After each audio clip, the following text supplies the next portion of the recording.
Hey, good evening, everybody. Let me make sure this thing not feeding in the background anywhere. All right, peace, power, and profit. I was supposed to do this video a while ago. Um, However, I got sidetracked because I got a little busy. So give me a second. Read the screen. I'll be right back.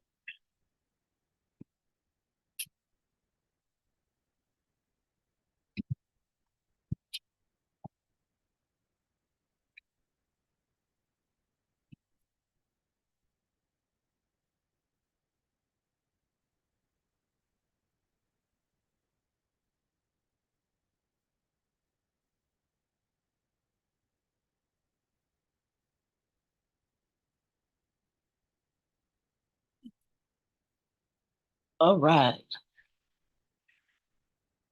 Okay. Let me make sure I can hear. I don't even know if my audio is up. Okay, yep. Here we go. All right. Peace, power, and profit, everybody. I know you guys probably then saw TikTok and all the other um all the other videos. You probably hear the hype about following your beneficiary ownership information. All right, so here's a quick little video. Promise you it won't even take very long. Very simple to do. All right. So I am here on the FinCEN website. So let's see if you can see it. I'll make the screen a little larger just in case you're on your phone. All right, here you go. All right, so this is FinCEN.gov website, and it stands for Financial Criminal Enforcement Network, Beneficiary Ownership Information. All right, so this report opened up January the 1st, and let's see what it says. It says many companies are required to report information to FinCEN about the individuals who ultimately own or control them. FinCEN began accepting reports January 1st, 2024. So I'm a little late. We're pushing the information out, got caught up in the hype. So let's read it. It says, when do you need to report? When do I need to report my company's beneficiary ownership information to FinCEN? A reporting company created or registered to do business before January 1st, 2024 will have until January 1st, 2025 to file its initial beneficiary ownership information report. A reporting company created or registered on or after January 1st, 2024 and before January 1st, 2025 will have 90 calendar days after receiving notice of the company's creation or registration to file its initial BOI report.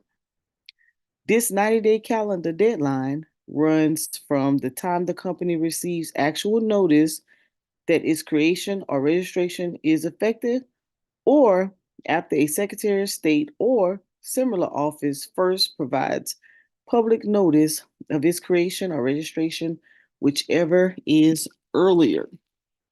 All right, so that means that you're already in business, you need to go ahead and file your report. Reporting companies created or registered on or after January 1st, 2025 will have 30 calendar days from the actual or public notice that the company's creation or registration is effective to file their initial BOI reports with FinCEN. All right, so as of January 1st, you're required to file your company. Let's keep it rolling. Let's keep going with the frequent asked questions. So just in case you have anything you need to know. When will FinCEN accept beneficiary ownership information reports? Okay, so these reports we already found out, they started January the 1st, okay, a few days ago. Beneficiary error ownership information reports will not be accepted before or after this. Yeah, so when it first came out and we heard about it, we tried to go in and file, and of course, it was not active. We had to wait till the 1st. Will there be a fee for submitting the beneficiary ownership information report to FinCEN? Nope. So if someone charges you, they're probably charging you for service because the governmental website doesn't charge. No, there's no fee for submitting your BOI report. How will I report to my company beneficiary ownership information? If you're required to report your company's beneficiary ownership information to FinCEN, you will do so electronically through a secure filing system available via FinCEN's BOI e-filing website. That's the website I'm on right now. Where can I find the form to report? You can access the form on this website. So you would go to boiefiling.fincen.gov and you would click File BOIR.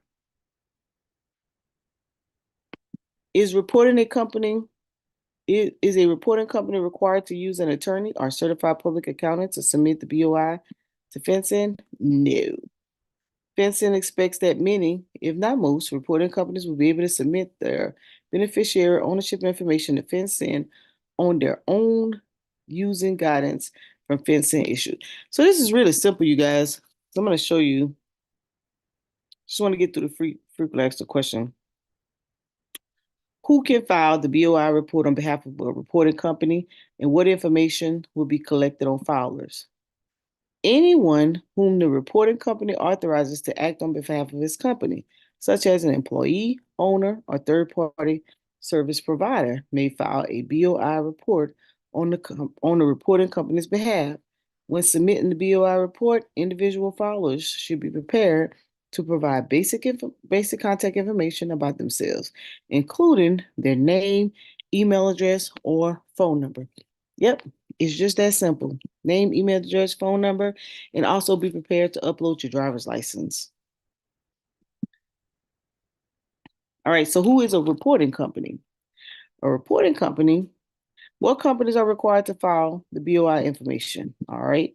So companies required to report are called reporting companies. There are two types of reporting companies. So you have your domestic reporting companies, which are corporations, limited liability companies, and any other entities created by the filing of a document with the Secretary of State or any similar office in the United States. Then you have a foreign reporting company, which are entities, including corporations and limited liability companies, formed under the law of the foreign country that have registered to do business in the United States by filing of a document with the Secretary of State or similar offices. There are 23 types of entities that are exempt from reporting requirements. So I can tell you that nonprofit organizations and large companies are exempt. So here's the question you want to ask yourself, right? So this is this little flow chart, and you can kind of flow yourself into this flow chart. It is under what law was the company created or formed? So if you say U.S. law, you go down to the next one. Is the company a corporation or any of the other types that they mentioned above? If you say yes, you go to the left. Maybe a domestic reporting company. If you say yes, then you go down here. Was the company created by filing of a document with Secretary of State or any similar office under the law of a state or Indian tribe? If you say no, not a reporting company. If you say yes, then you are a reporting company. Same thing. Is the company a corporation? No. Is it a limited liability company? Yes. You're a domestic reporting company. That's pretty much how that goes. All right. So here are the companies that are exempt. There are 23. Take a screenshot, take a picture. These are all exempt. So if you run any of these type of companies, you are exempt. You're probably already in another different type of system. All right. If you run a nonprofit, you're exempt. All right. So I'm going to take you back. So this is the website. So when you go in, you can go here and get the information on how to file, how to prepare it, and they already have these different questions. Let me go back. So I'm gonna go straight into the app. I've already filed mine. I'll just go through the motion just to show you. So it say welcome to the business. Beneficiary ownership information e-filing system. So that's what this is, okay? And it just basically says the BOI e-filing system supports an electronic filing of the beneficiary ownership information reporting under the Corporation Transparency Act. The Transparency Act requires certain types of U.S. and foreign entities to report beneficiary ownership information to the Financial Crimes Enforcement Network, a bureau of the United States U.S. Treasury Department. Lord, choked up. All right, so you can click it here or you can click it up here. Either way it go, same thing, same tab. Okay. All right. So you get started. And you could do it online unless you want to fill out a PDF. But let's say, let's go here. Let's look at the PDF. If you want to fill out the PDF, you can. Oh Lord, I forgot I was on the MacBook. Can't download it there. So let's open up the app. You see here to agree. If you do it online, and look how simple it is for you to fill out. This is your first time. You want to click A, the initial report. Okay. It'll have the date already filled in for you. This is the Privacy Act. You can read it, right? See what it's all about. Then you want to hit next. You want to request, you can request a SIN ID. Put in the name, the legal name of your company. And it's a mandatory field. This one is not, you don't have to. Then you want to put your tax identification. And that could be your EIN or your social.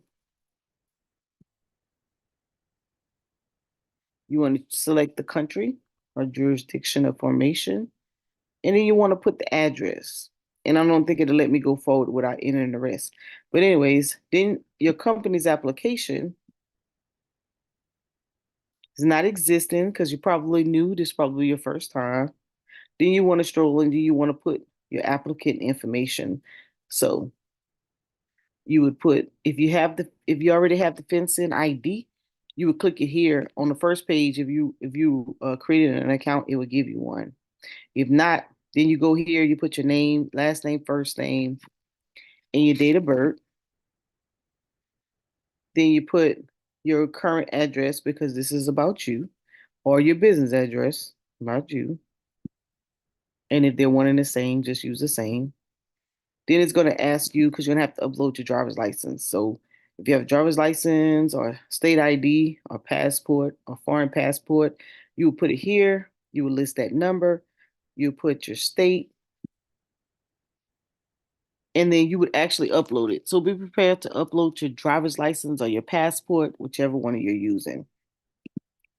Then you would go to the beneficiary ownership area. Same thing. You put your information here, name, date of birth, resident, address, the document you're going to lose, driver's license. So I just did it twice. So I put my name with the company's applicant because I'm applying. And then as the owner, I put my name again. Okay. And then you just submit. That's it. That's how easy it is. It's too simple, you guys. So guess what? Don't forget to file because if you do, it's gonna cost you $500 a day. Yep, yep, yep. So again, let me cancel this. To find it, you go to FinCEN.gov. Oh, and it'll bring you to the website. Too easy. And here's an alert before you go wild. It says FinCEN has been notified of recent fraudulent attempts to solicit information from individuals and entities who may be subject to reporting requirements under Corporate Transparency Act. Uh-oh. Oh, give me a second, Chris. Okay. Let me get another link. Hold on, y'all. Gotta give Chris the link. I don't know what's going on. Let me stop sharing for a second. Hold on. Let me send you another one. Wait a minute, Chris.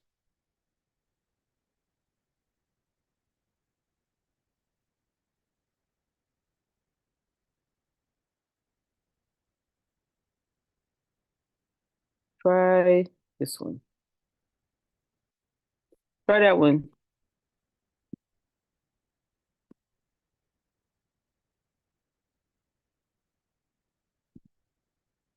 Let's see if it lets you on now.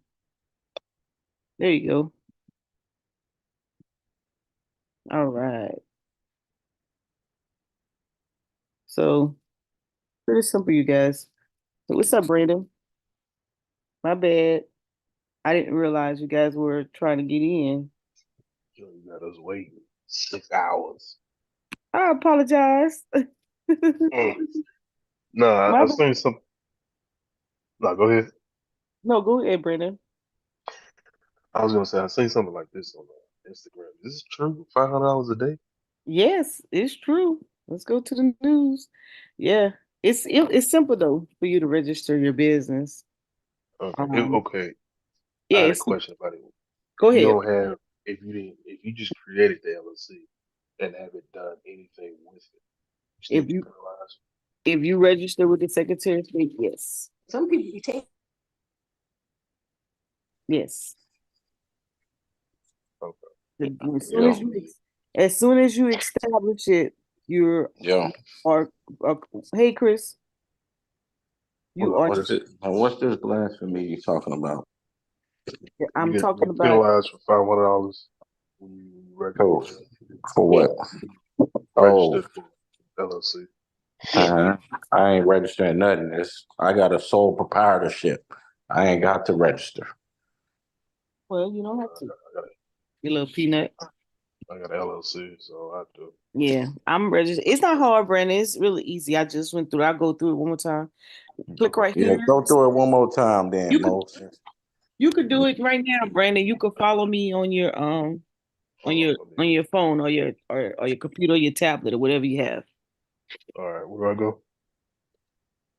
Then look right here. FINCEN.gov.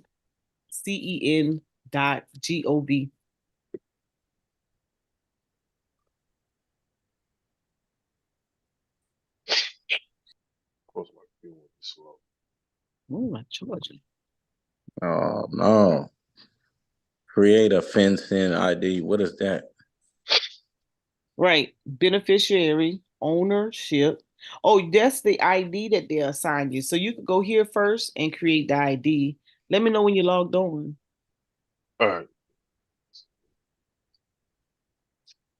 So you have to, in order to do that, you got to have a .gov account. You got one of them? The account now. Yeah. Well, then it says it's Do all optional, so they'll assign you one okay. if you don't. So So go here to file a report. yeah. The bill. Okay, so we click there. So once you click there, then you go to the top right here where it says beneficiary ownership information reporting. So you click there, get started, Okay. and then file online beneficiary ownership information report.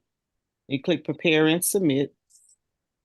Hold on, Mo. Everybody ain't a CPA like you. Hold on, give Oh, me a no, second. stop doing all of that I now. ain't no She, CPA. she, Don't she, say that before they say I'm scamming she's you.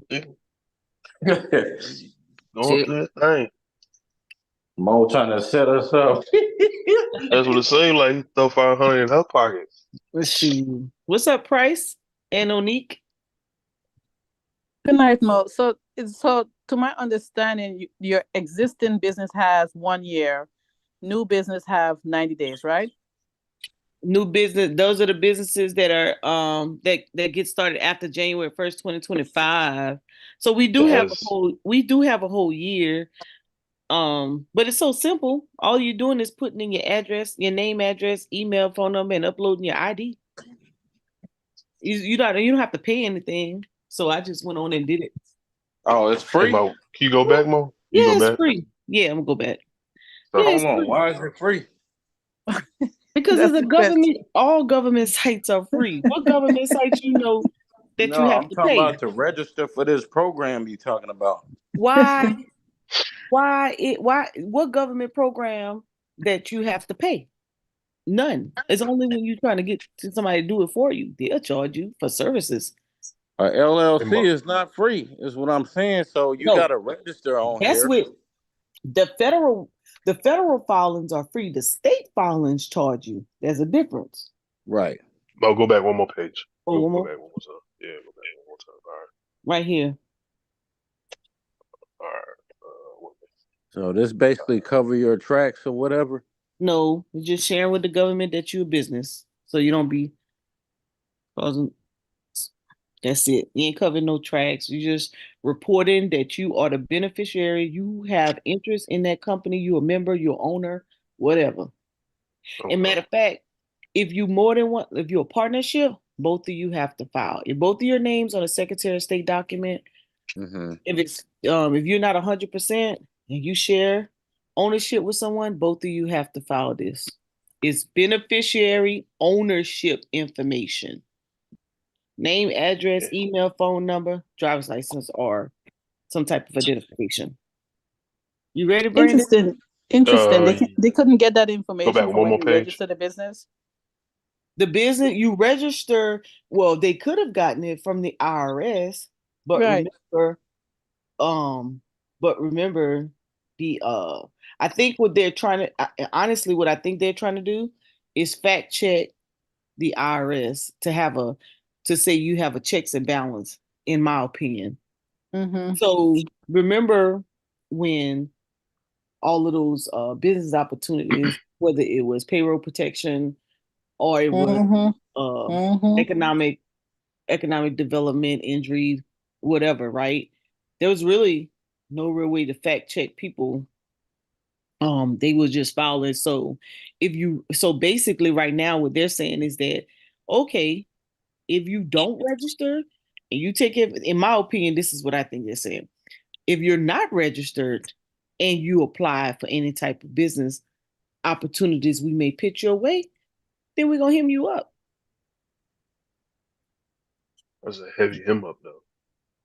That's my opinion. That's your. They That's your. didn't say that. I'm saying it because think about it. As Onique just said, that's the first thing I said. I said, why do I have to register my business? I'm registered with the IRS. Right. That's a federal site. And they're saying that, well, the IRS is the revenue side. We information, and everybody don't register in SAMS. So this is really the only administrative federal system that we have for your business. Secretary, your state has it, and they have it on separate levels. They have it on your state level, they have it in your county or your city, because you get a articles of incorporation, meaning you authorized to operate in that state. And then the business license means you authorized to operate in that city or that county or that parish. But the federal only has you registered with from the financial perspective, which you Mm. would think, which you would think would capture the administrative side. So I'm thinking this right here, they're saying, nope, you got to let me know that you own a business. Now, what else is going to come out of this? I'm not really sure. But to me, when it says financial crimes enforcement network, to me, this is a check and balance on people who file for federal uh Mm-hmm. opportunities. That's what that is to me. For And so federal file for federal what? opportunities. And that could Those be, PPP loans and all that other stuff. yep, all the Uh, different subsidies that have come out for federal benefit. You know, Because you got, everything got to match up now. yep, everything got to agree. You Man, got to, no. They're not saying, no, not just your business have to match up. You got to match up.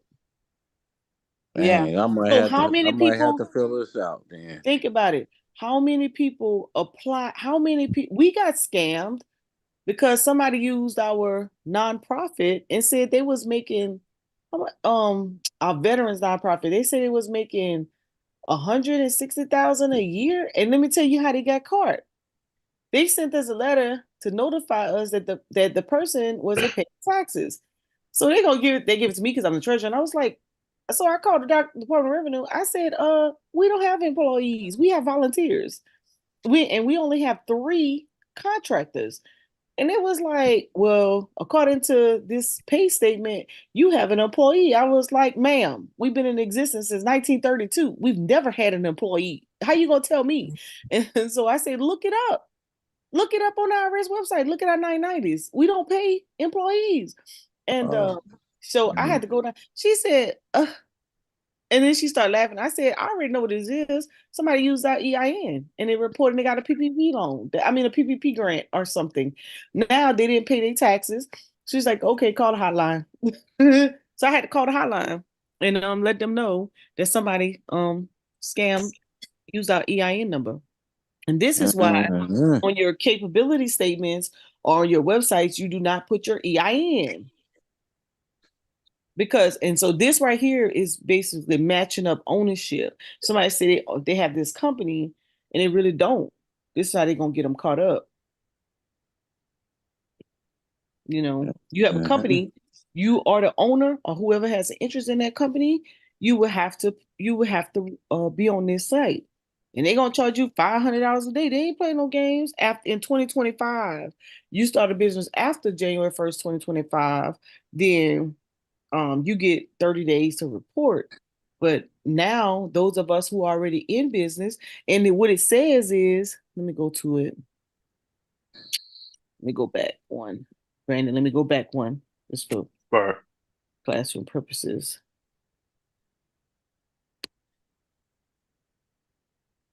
Yeah. Did you fill this out already, Mo? Yeah, I did it January 1st. Man, look at you trying to up one on somebody. No, I was supposed to been do this thing. Um Oh, I was supposed to been put do the live and I didn't do it. It's my fault. I got caught up in the hype. Do I see you all right? oh, okay. She Um, fired, Brandon. you see. I might have Man, to I know, cover man. my She track. she been fried, bro. She been fried since day Man, one. We ain't get our bond. We ain't get enough. I ain't get a trophy. That's when I she got got your fired. bond. Oh yeah, she said Friday. Remember Friday the Man, past and pain and gone, bro. She too busy for it. I'm not trusting her I though. said that. Yeah, Yes, Mo. we I got a Yeah, I did. report. got. Yeah, you said we got Who you on said they got Friday. it recorded? Who said that? You said You that. do actually. I You said did. that on Tuesday and Wednesday. You said you got us on Friday. Oh yeah, I said I was gonna buy you one. Mm-hmm. What's that? Boy, Mm-hmm. Man, I Boy, owe I y'all tell some. you. I owe y'all uh, $25. Hey, Chris, let's boy. add interest on it. Yeah, let's add $25 interest. Yeah, I got your Yeah. $25 interest. Hey, Um, Mo, don't do a brother like that, man. you crazy. You tripping. Let's see. Are they still hiring for like a task force for these people? Apparently, they were supposed to hire like what, Oh 60,000 yeah, people. yeah, yeah, yeah, yeah. Hold Yeah, up. yes. And I think this is part of it, in my opinion. Okay, let's see. Boom, right here. Let me fill this out. What happens if a reporting company does not report beneficiary ownership information to FinCEN or fails to update or correct the information within the required time frame? FinCEN is working hard to ensure that reporting companies are aware of the obligations to report, update, or correct beneficiary ownership information. FinCEN understands this is a new requirement.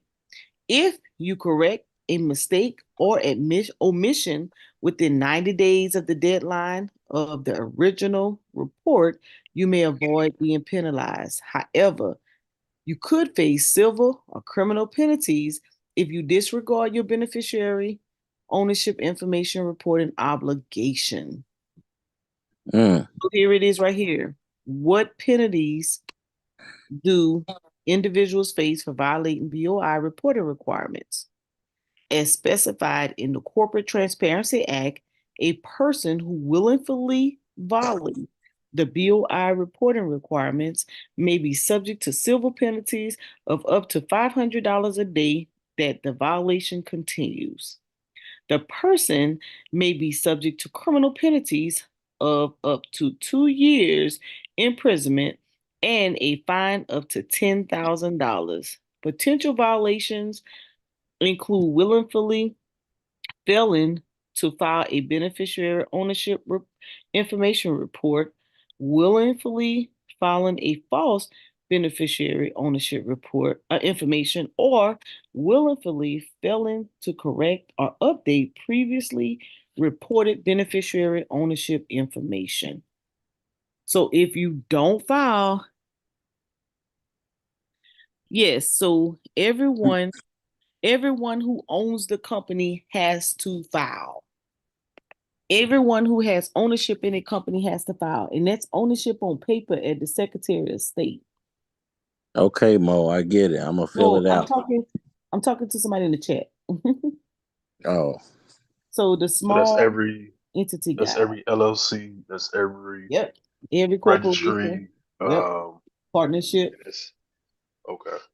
Everybody. So let's go Does to it does it matter like big or small? I mean, like if yeah. There's they're a bringing in any money at all? yeah that no ain't got nothing to do with money. It got to do with Okay. ownership. Um. okay. It says request to receive FinCEN ID. Yeah, you could do that. So here we go. Here's the guide. It's like 57 pages long. So let's see. It says FinCEN is publishing a small entity compliance to help small entities comply with requirements of beneficiary ownership reporting rule. In particular, small entities may have new requirements under the reporting rule. FinCEN is committed to ensuring that small business communities and other reporting companies have the tools they need to comply with new requirements. Hold up, let me turn this back on. And that the process is as smooth and streamlined as possible. FinCEN is striving to reduce the burden on small businesses by providing comprehensive guidance and communicating information about the reporting requirement in plain language. The reporting rule requires certain entities to file beneficiary ownership information reports to FinCEN. Reports contain information about entity itself and two categories of people. So you have beneficiary owners and company applicants. So maybe you get somebody to do it for you. Then they would put their name in the company applicant. But if you own the business and you're doing it yourself, then your name would go on it twice. That's how they work. In terms will be described in details later in this guide, but in general, beneficiary owners is an individual who owns or controls at least 25% of a company or has substantial control over the company, and a company applicant is any individual who directly files or is primarily responsible for filing the document that creates or registers the company. Question. Yes. It says existing reporting company. Check if existing reporting company as of January 1st, 2024. Right. So reporting company, okay, let me go back. So a reporting company is you. If you the rule is, let me go here and I'll show it to you on. I need to open it up twice. Hold on, because I don't want to lose my spot. There's a When existing reporting company is it's a little indicated, yeah, all it's a company little applications will be a, cleared. a little chart. I'm gonna show it to you. I don't want to hear yes or no yet until it says all company You applicant don't have fields. You don't have an LLC, Chris. Do But you I have a still LLC? want to do this. I have an Yeah. EIN. Well, yeah, you can Yeah. go. I don't think it's gonna hurt anything. I Let me I just don't show. want to trust it. I'm I gonna got show down. good with the law. I'm gonna show you the You was- little. Here it is. Here's the chart. All right, here you go. So for those of you who in doubt, you're trying to figure it out. The white man chart is this. Did I lose? Did I lose it? Yep. There It you go, doesn't right matter. there. So it says if open before the first of January 1st, 2024, we have in 2025. Yeah, you do. You have that long. But why? It only takes less than 2 minutes for you to fill it out. Go ahead and fill it out. I'm gonna show you the application. It's not that hard at all. So here's the rule. Is your company a corporation? If you say yes, then you got to report. Is your company a corporation? You say no. Is your company LLC? You say yes, you got to report. Too easy. All right. So let's see who do not have to report. Here we go. 23 exemptions. Security reporting issues, government authority, banking, credit unions, depository, institution, holding company, money service businesses, brokers or dealers in securities exchange, and so on and so on and so on. And if you have a if you have a accounting service, and if you have a tax exempt, you don't have to report. All right. So yeah, you don't have to be nervous. Let me show you. So let me open it again. Answer this question right here. It says when existing reporting company is indicated, all company applicant fields will be cleared/disabled. Do you wish to continue? What does that mean? What did you say? It says when an existing reporting company is indicated, all company applicant fields will be Right. cleared/disabled. Do you wish to continue? Right. Are you filling out the application right now? Yeah. It said so you read it one Let more me time. let me go. Okay, so on number 16, it's a checkbox. It Wait, says let me go existing through it. reporting company. Hold on. Okay. So I suspect you didn't pass this part. All right. So the first part you put initial filing, right? Mm-hmm. Let's go through it. Initial filing. All right. Then you hit next, right? Yep. Yep. And then you skip 3 or 4, or No. request or you check 3 Yeah. and skip 4, right? Mm-hmm. Then you put your business name in 5. Yep. All right. Then in 7, you click you put your EIN, right? Mm-hmm. And then 10, you put your country, which is US, right? Mm-hmm. Then you put your address, right? Yep. All right. Then company application.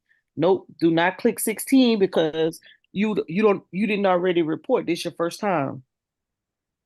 Right. All right. So skip 16, go down. You don't have a FinCEN ID yet because you didn't create one before you started, right? Correct. All right. So keep going. You put your name here, last name, Mm-hmm. first name. Yep. Then you put your resident address or your Mm-hmm. business if it's the same thing. Fill that in, right? Is that your business address or your address? Yeah, your business, because it's the Okay. company information you're doing right here. So your business. Ain't nobody trying to block you. As long as you don't get disrespectful, say what you want to say. Um, and then right here, you're gonna put your driver's license or your state ID if you don't have a driver's license. And then you put the number, and then you put your state that you got it from. And then you go ahead and take a picture and upload it, and then let me know once y'all got it uploaded. Oh my God. Oh my God. You're welcome. Okay, thanks for the white man's paperwork. Thank you, Mo. Y'all got that part? Okay. Yeah. Yeah. So Mo, Beneficiary. I have a question for you Yes. regarding those that don't have to file where it says inactive. So Yeah. I have an inactive S corp. Inactive meaning you dissolved it at the Secretary of State? No. Okay, so I guess I gotta do that. So it's still active then in that case, right? If it ain't dissolved, it's active. Okay. Okay, okay. Trying to get out of it. Okay, all Yeah. right. Hey, can they check and see how many LLCs you have open in your name? No disrespect. Huh? Huh? Can they check and see how many LLCs that you have over in your name?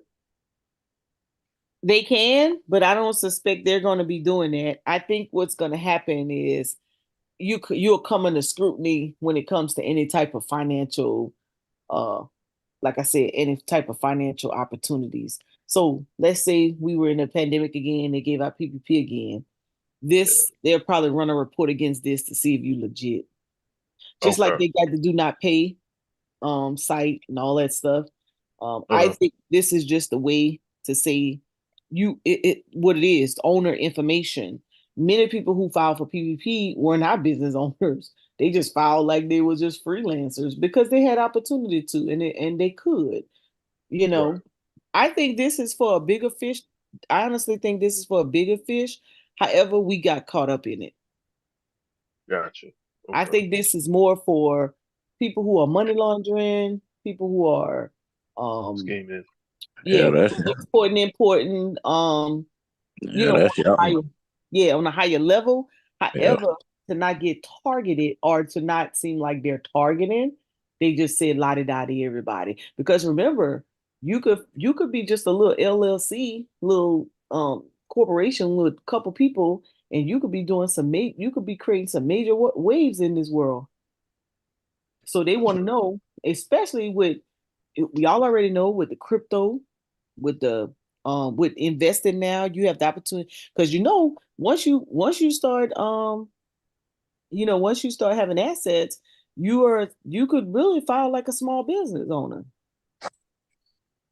So with a lot of younger people, I mean a lot of people getting involved in the investment world and making a whole bunch of money. So this is fine. Think about it, this is all financial. So I think this is driven off of crypto or Bitcoin or digital Yeah. currency. Because people, that's actual assets, that's actual, that's you making money and you need to report it. Because what did they find the guy with the Bitcoin company based, he didn't file this. This was one of the things that he didn't file. And What guy you they find him that talking? 50 million. Who? Hold on, let me look it up. Oh no, fire. You're welcome. And the last thing y'all should submit, right? Let me close it, right? So once you finish it out, you upload twice and then you submit. And that's it. And make sure you download when it gives you the Confirmation. yeah, make sure you download it. Now I did both. I did this report and I filed let me go back. And I filed the FinCEN ID. So I did both. And I sent them an email. They say don't be emailing them. Wait. Oh, You got 90 oh days before they Lord. reply to you. But I No, didn't just see that first. At first they hadn't emailed me. And I said, well, how am I supposed to know that I'm good to go? That my stuff is legit. So I emailed them and and I give them a copy. I sent them a copy of my deal. The website, oh, let me put the website in the chat. more one of those people that just disregard what you say. What did you say? No, I ain't no what they say. They told you not to email them. You do it Oh, anyway. that was after the fact. Mm. I wanted to know. Send the answer email. I always Dog. give people an email. There you You go. heard There's the what you website, you doing. guys. Yeah. So this is let me go back one more. Right here. I filed Cancun, for it. baby. Right here. Create the FinCEN ID. Even though it was optional, I went on and I filed it. Yeah, I created the ID first because I have a login.gov. If you don't have one, you might as well get one because all the government websites, you have to have this to get in. Either this or ID me, where they don't give you the third option here. But I have three options on mine because I got the government thing going on. But so you're gonna have to create a login ID. I already have one, So if you don't have one, you might as well go and create it right now. Mhm. Because all the websites, I know if y'all tried to get into your tax transcripts, you're gonna need it for the IRS. If you try to get into SAMS.gov, you're gonna need it. If you everywhere. Mhm. Go See, in. I have to use it all the time. So Yeah. go ahead and create your little ID. Make sure you save it because you're I'm gonna about to, need it. And you it's about gonna to get charged for having us trying to sign in all this stuff now. listen. So this You is simple. So let me go back. Let me go through this some more. Let's see what else information we can pull out of this. Again, they just started accepting the reports January 1st, 2024. uh-huh. Now you see it says reporting company created or registered to do business. So that's all of us who are already in business. They give you a whole year to get it done. And then once you create it, you have 90 days to receive your registration to be active. And so 90 days from the day, that's February, March, April, or in the March, early April, you should be getting something back in your email. Okay. Use your business email, right? SB or else. And that 500. And this time go by fast. So y'all play if y'all want to, Mm-hmm. right? And act like you don't know, like you didn't know. Nobody told you. Parent Go guardian ahead and information. yeah, go ahead and get it done. It takes a few seconds, as you can see. Y'all done? Y'all should have already filed. Price. What about you? Price? You probably already did this, huh? Hold on, give me a second, Miss Mo. I'm multitasking. Yeah, as usual. I just filled this out. Why are they having me do this again? And it says, I what got happens if my company does not report on time? We already know. Now y'all what they gonna do to you. $500. Hey, And I boy. tell you, I hmm? decided to wait till next year, Miss Mo. Okay, do your thing. No, that's the advisement I got. Do my when I do my books, supposed to sit down after tax season with our accountant and talk through this thing. I'm really don't I'm not under. I kind of understand it, but I'm not buying it. Oh, to report your business? Well, this Oh, is certain assets. yeah, this a FinCEN too, right? Yeah, this is Yeah, this is so fencing, yeah, but all companies, if you're a registered business. Yeah, yeah, this is I about went through money. it. Yeah, I've gone through it, but certain people are exempt. People with fiduciary responsibilities, and probably yeah, because of the way they have to set up their business, they're exempt. And right here. I'm just cynical. Yeah, I'm cynical about it. Yeah, so if you're in that lane, you don't have to. You'd be exempt. Finna be exempt too. Well, if you about to be an investment company, you'd be exempt, Chris. But I'm just a regular little What are Uh, these? These are all the people who are exempt. exempt, or Yeah, I need brokers and broker agents and investment advisor representatives. yeah, That's what I'm looking for. yeah. Yeah, Brokers are exempt. yeah. I mean, Chris, y'all so heavily regulated, man, with the continuing education and the license, and Mm-hmm. blah blah blah. Yeah, that's why you Mhm. don't have to do it. They got you Mhm. anyway. Yep. Yeah, yeah. It's just informational. But as I stated, I think that these are more of they try to catch the big fish. Unless you're big That's how pun. that's how they caught the guy. I well not caught. That's how they kind of charged him some money, 50 million, fined him because he wasn't registered in this drama. Yeah. But Um, they didn't have it. the fencing? They had FinCEN, but they've been on FinCEN head about uh I want to say this, putting something in place to recognize frauds and threats for the Right, last 2 years. They've been before Congress for the last 2 years to just do something. So right. I just want to understand the whole picture. I think I think it's more for the people that's those not necessarily foreign entities, but those who are doing more. To me, I think it's more of those people who they're trying to catch those people who are money laundering through those vehicles that they do. Right. Kind of like what you said when Chris remember was looking up the guy with the sneakers. Yeah. And remember right after we did that show, that came out. Well, whatever came out of that, they Oh, thought you the talking guy about was James Whitner? Yeah. they thought the guy Money was laundering. money laundering, through his business. Yeah.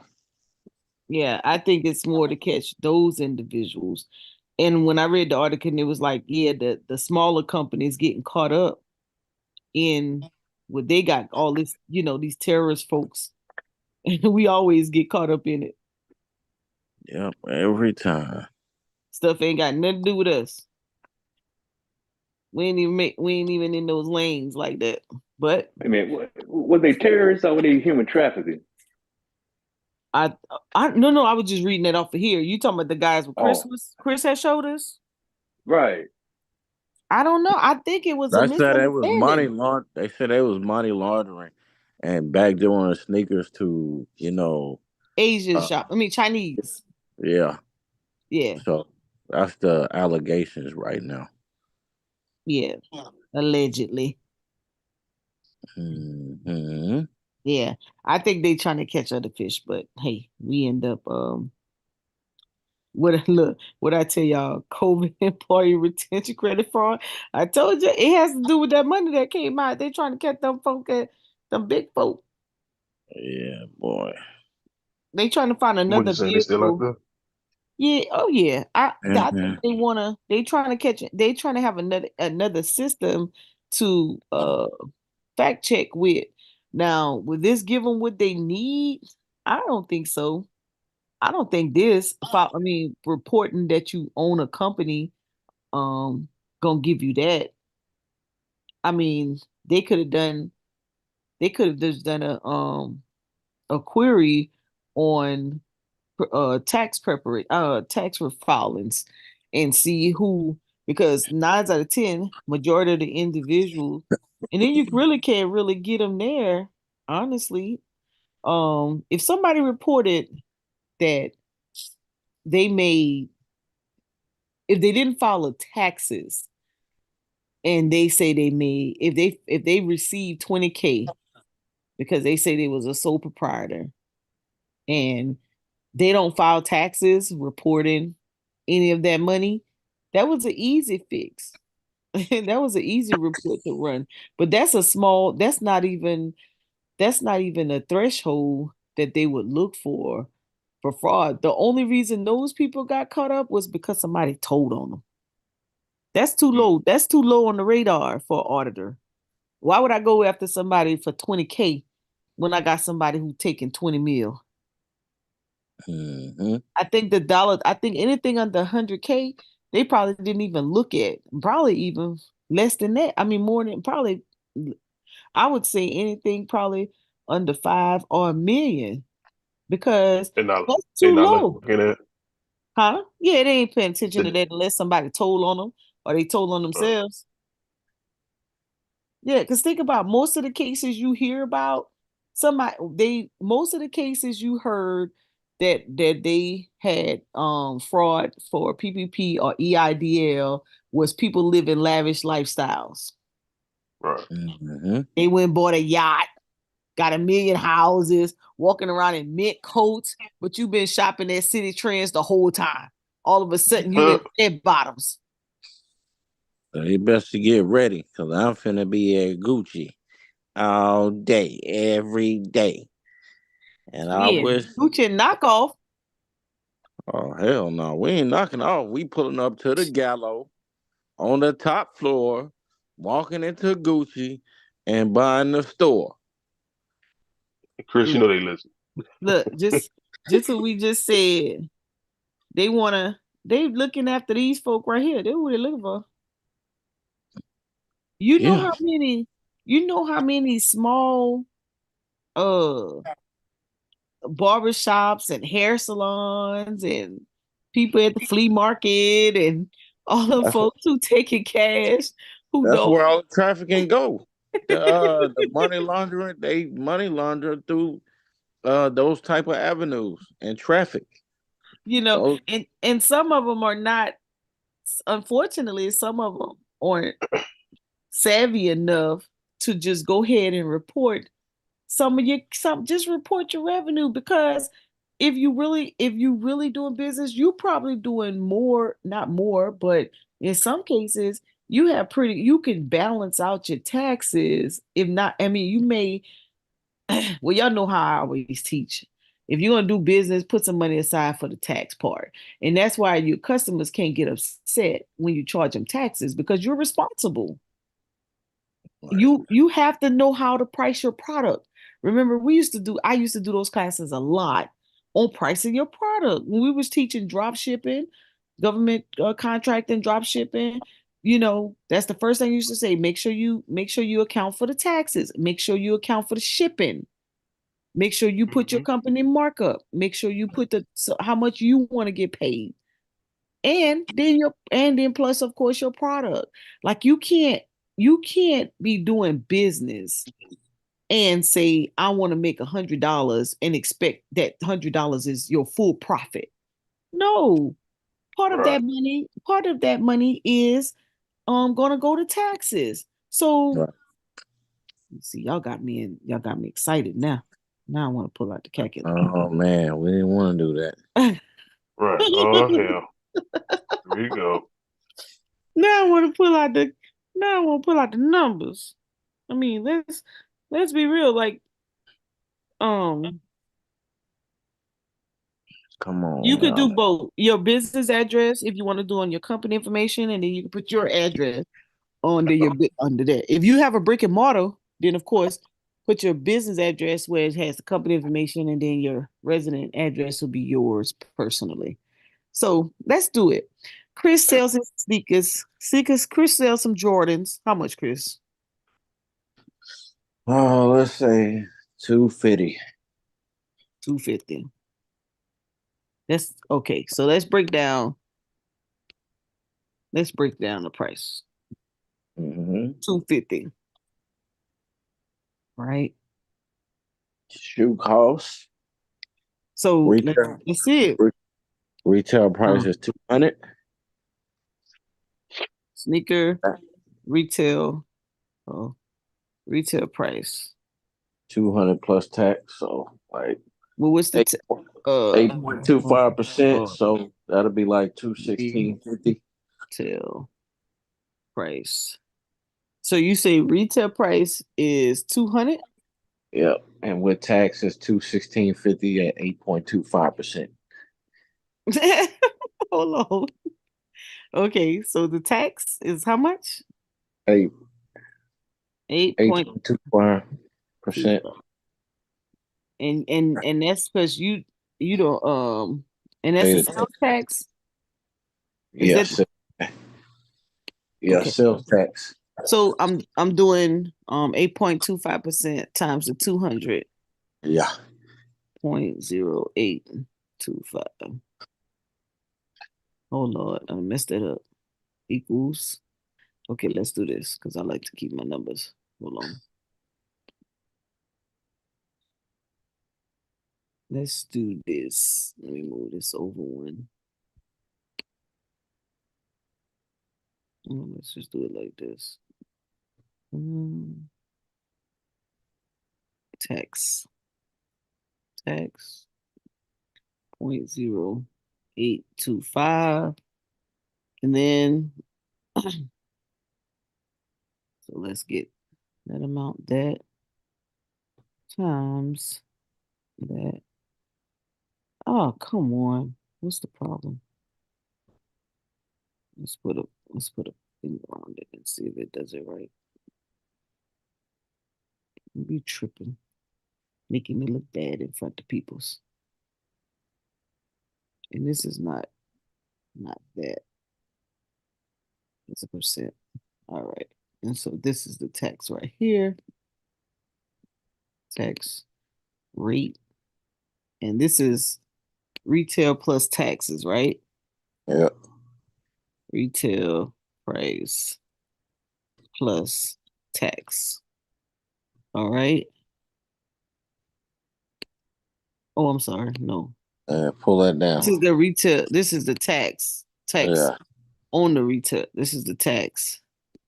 And then this is retail price plus tax, which is equals 200 plus the 1650. All right. Correct. So now, so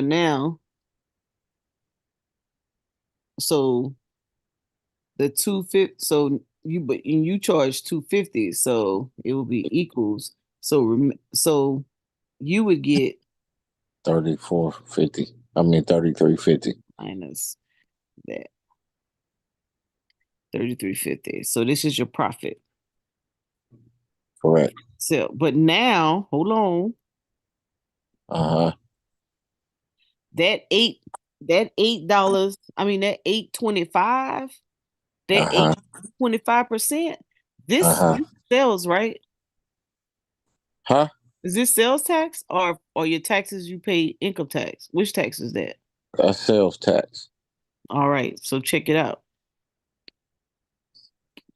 Don't you have to pay income tax? Ah, Yeah. exactly. So you should have another tax. Now you don't have state tax, and that's No, I fine. don't. So um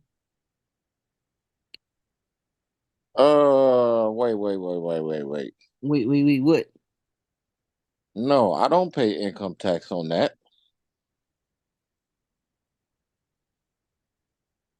You don't pay no income tax Not on that, no. on your Only on taxable income. this so this is taxable income. No, because I'm not using that. Okay, I see what you're saying, but this is not income though. Eh, So It's, that bus- 33.50, it's, okay, let's do this.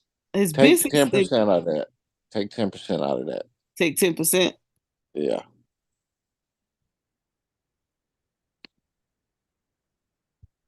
because So that's that your would be tax good. because that's your tax bracket. Now No, you only that's not pay my tax. tax bracket. You only pay taxes on the income above. Your income taxes go based on how much how much taxable income is left over. So Well, see me, I would add it in anyway because once yeah. if your dollar amount, if your dollar threshold get to that point, you would have it. That's what to me in my thing, that's what I call hiding money. Yeah, I got you. But So you see, it will be 22% then yes, tax tax rate. no less than 20. I mean, no more than 20. Right. 15 to 20. So when you do your markup, then you would add you would probably, so if you're going to do 20%, so that would be what, 1175? Yeah, somewhere around there. Yeah, more taxes that you would add to that. But you profit this, and as long as, I mean, you're under what, 10, what's the tax bracket? Let's look at the tax bracket. And this is where, when individuals start adding those taxes into their products, then you take that taxes you put aside. So when it's time to pay your income taxes, you already have the money. So anything less than 11,600 of profit taxable income, then you're fine. You won't but they got smart. Remember, it used to be Mhm. 0%. They got smart. They Mhm. changed some damn tax rules on us. So we pay taxes on everything now. Right. So if if you're gonna pay taxes on everything, then you need to add those taxes to it, or some at least half, right? Yeah. So, I mean, this is your profit right now, so you good. So you within you're like, okay, I'm actually making money on my sneakers. I'm not losing any money, Right. which is good, right? So you Uh, you already know your tax. So this is why you charge that, because you already know I have to pay taxes and this is what I want to bring home. So now here's the thing. So year after year, right? Do you keep your sneakers at 250? no, it depends on the shoe. Are you Yeah. And what they're going for, you got to watch how you.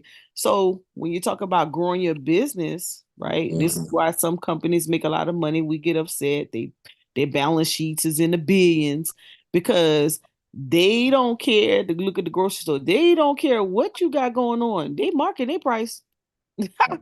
It's going up every I year. always try to Even net. if I always try to net profit $50 per transaction, and if I have to ship, yes, uh, can't forget about yeah, that. yeah, Right? So you're not going to take that out of you. So really, you're going to add. So this right here would really be you'd have to say, well, okay, this what would I be a local plus price. That plus would be shipping. local, Right. This is non-delivery. Yep, local. But even if okay, so I've even had someone that did if they had to go 10 miles or more, they're Mhm. gonna add $20, $10, whatever. Yep. If it's Uh-huh. local, Yep. right? I do that too. hmm Right? Yep. Yeah, so and this is where when you're setting up your business, well, you have to include all your costs. But what happens is what folks would do, they will come up with the price and they don't consider anything else. They don't consider shipping or Right. anything. They don't consider themselves. So out of this $33, how would you break this out for you and your company? Are you just taking your whole profit and you running with it? Are you taking out of this profit to put something away for an investment? Yeah. 1%, 2%, 3%. Like how That's why I you was telling you, take 10% out of that. okay, and that's for what? That's for investments.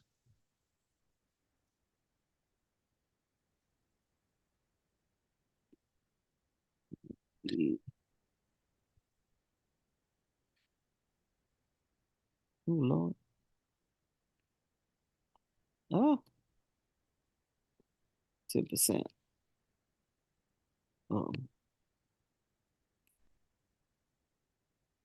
Screw this up. Hold on.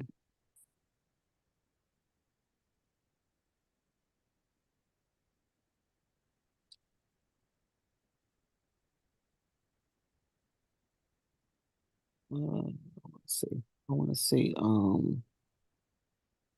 saving saving investment is 10%. $50.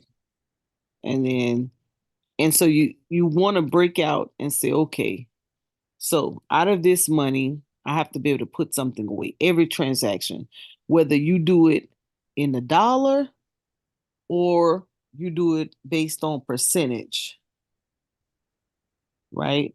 So now out of my $33, this is how much I have left over. But I will always be putting away $3.35. Now, to some people, they're like, oh, that ain't no money. Well, really it is. It adds up per item, per sneaker. Right. That's better than not putting anything away at all. It could be more too. And Or it could be more. yeah. Exactly. It could be more.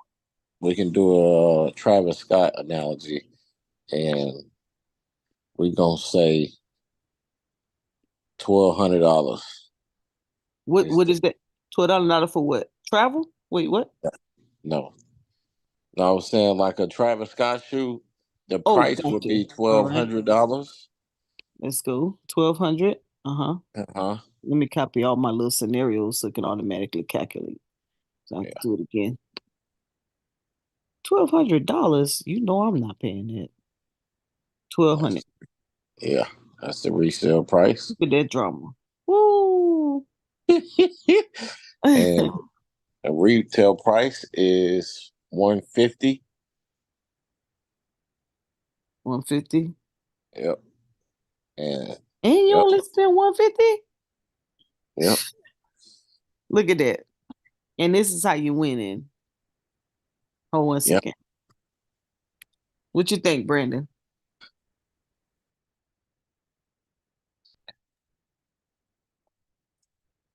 What, Travis? See, I guess you're talking about the numbers right there. The profit. Wait a minute. Profit's $1,000 for you. Yeah. If I were to sell my Travis Scotts that I got, Mm-hmm. yeah, that's what the breakdown will be.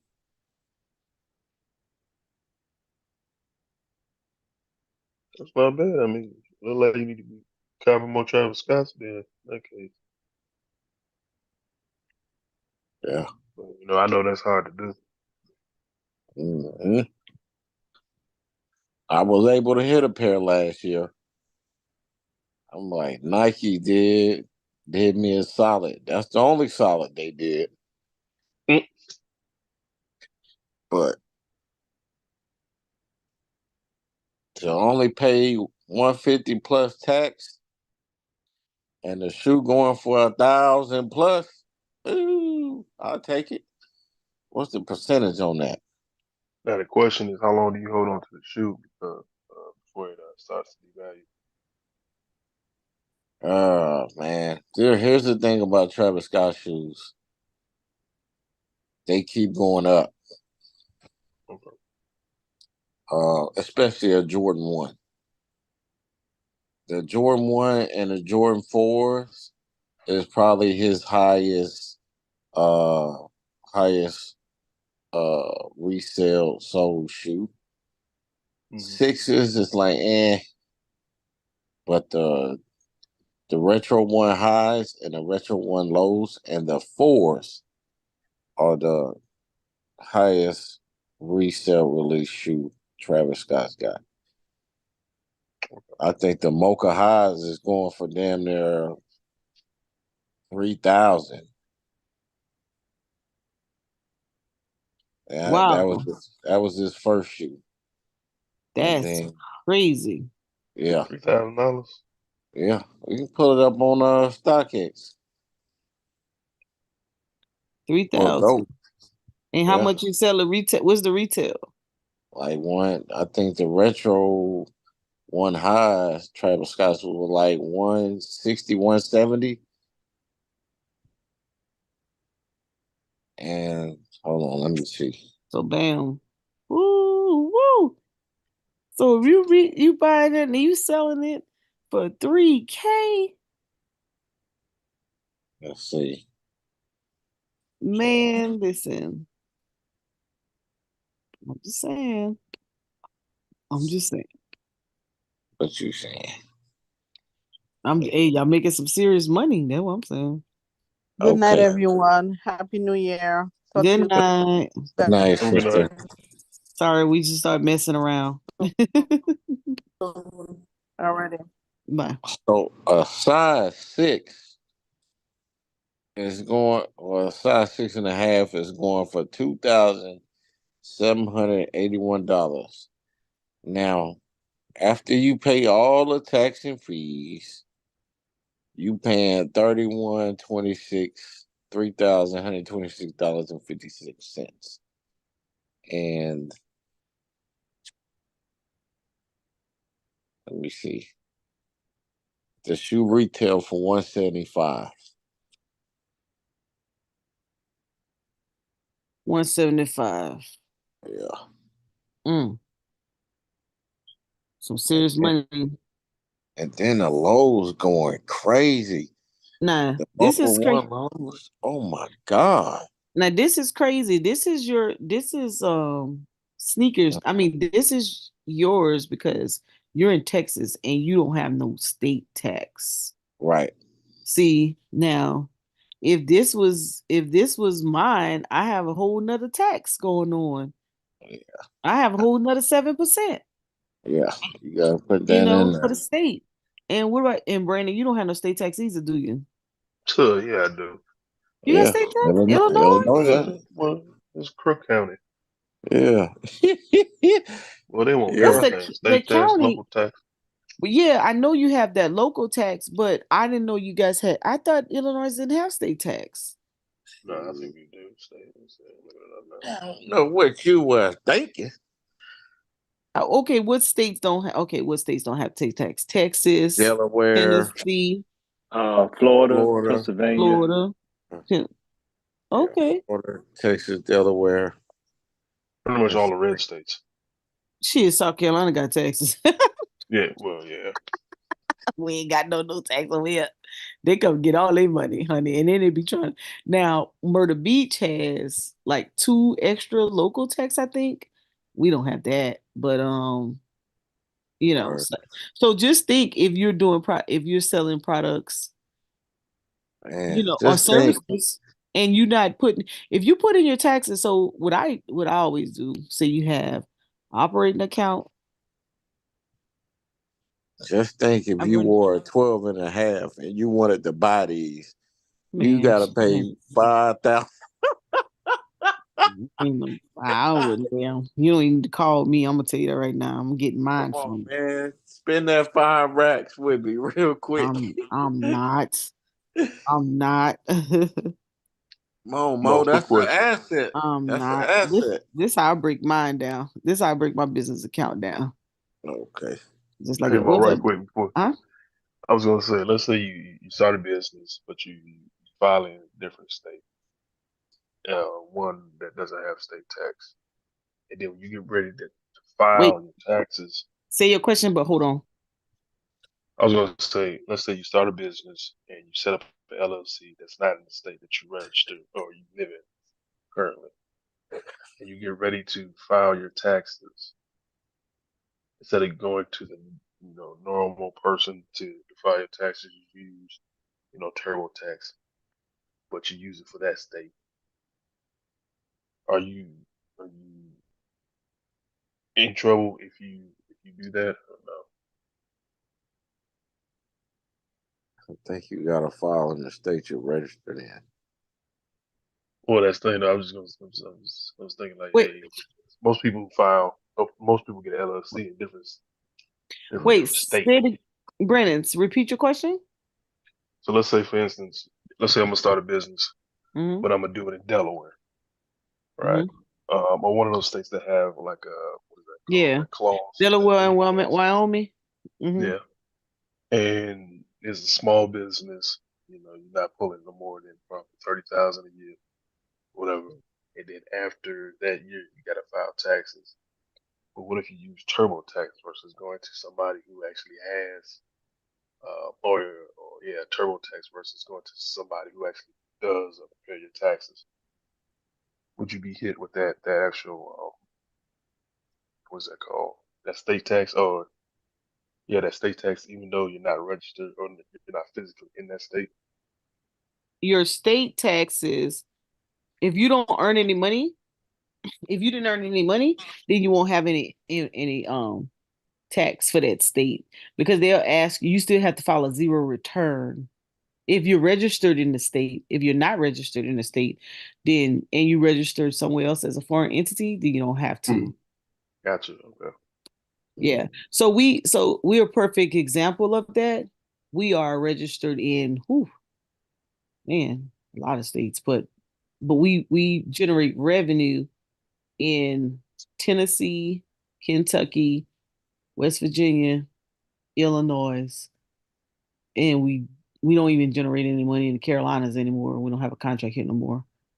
We generate because we got 2 in Tennessee. So we have to file South Carolina tax, even though we don't have any revenue here, but it'd be zero. We still have to file the return. We have to file because and then we already paying the payroll taxes here because we have employees here, so we have to pay that. And Yeah. then for the other states, we have to file individual returns for Tennessee, Kentucky, Hmm. West Virginia, Illinois, um, for all those states. So we're responsible for the taxes because we're generating income in those states. Man, they should let y'all. They should change that to where you can file. Well, no, because that's No, different. individual jurisdictions, individual rules. Yeah, well, I know the So state always got some bull crap laws to go with it. yeah, and then so if we have some of the employees that's in Memphis on that Memphis contract, some people, I think we have one or two people live in Mississippi. And so we're not required to file Mississippi state tax, but I'm required to have a withholdings and um an unemployment number from Mississippi for those individuals because we're required to pay those taxes. And then in West Virginia, we have some people who live in Ohio and we're required to pay their taxes as well. Um, Mhm. yeah. So the accountant, I don't do the taxes. I let somebody else just to show segregation of duty. Man, but she hated. She hated because you have to know tax law for each state, and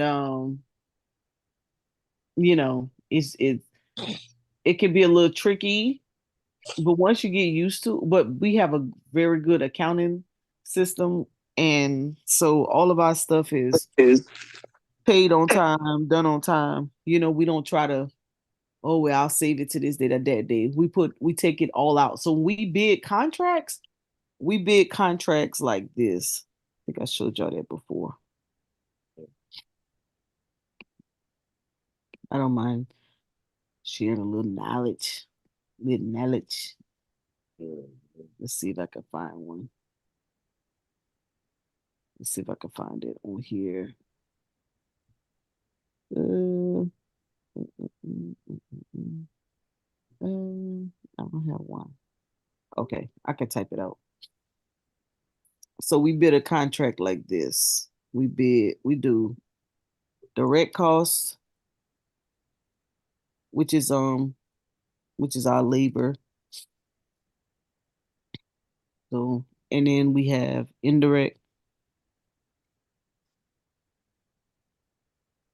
So we bid this is how we break down. This is how we break down our stuff. Indirect costs. Let me show you how that works. So it's labor, and then we have little overhead. And the indirect cost is all the taxes, and then uh fringe benefits, overhead, and then we have our overhead is like our non-personnel expenses or whatever. So we'll break it out like that, or I can change this, and I could say non-personnel expenses, or I could say office expense, but I don't want to just say office because it's inclusive of everything. So we'll break this out with labor. So we'll say that'll be the number of employees. It will be the number of hours. This would be hours times the pay rate of how much we're gonna pay them. And then we'll do we can estimate this and we'll say payroll taxes and insurance. Uh Usually about 15% um of that payroll. Oh Lord, 15. And then non-personnel expense, let's say 7% non-personnel. And then we'll do company markup. Now I'm abbreviating this, but I can break this all the way out. And we'll do company markup. Let's see. If we do taxes out of it, we'll do not less than 20%, but sometimes we may say 15%.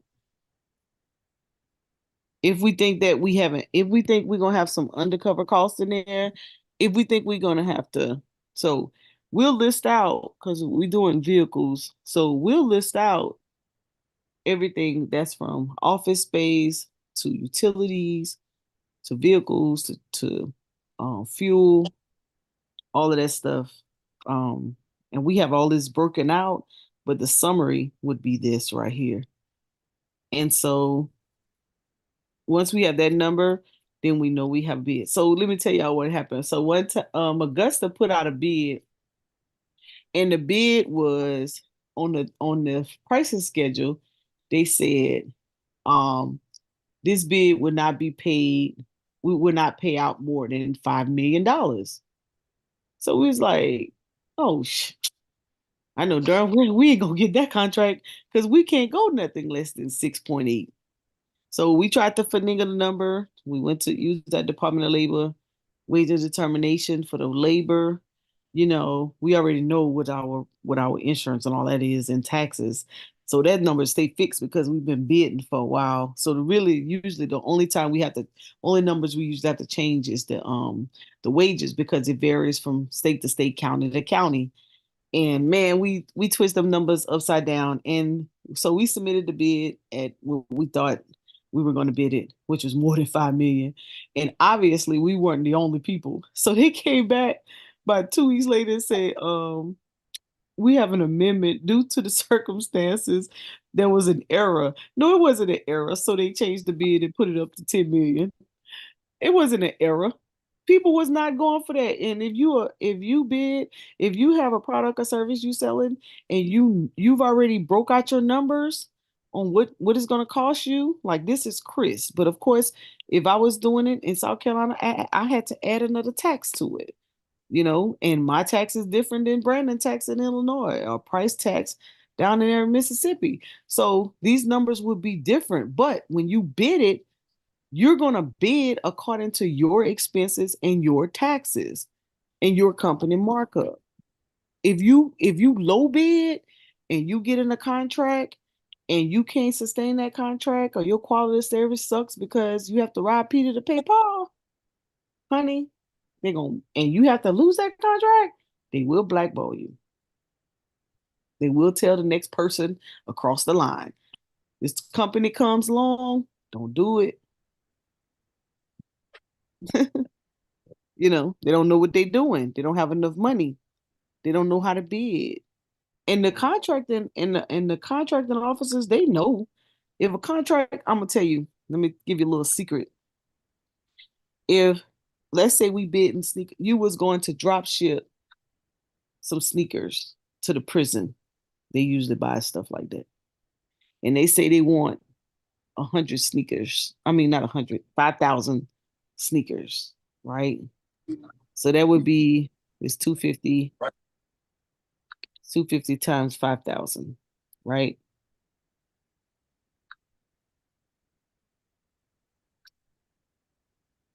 So this is how much it would cost you, right? You would not put this as your bid price. This $1,250,000. You would not do that. Why? You would put, let's change this. 1,250,123. Everywhere. This And all night. Secret whole body it would be this plus this right here, the tax piece of it. And you don't have your company markup. So it would be this 125 plus all of this right here would be your bid. Plus your labor. So if I was to break that out, it would be 1,250 because this is how much your sneaker costs, right? Oh, too much zeros.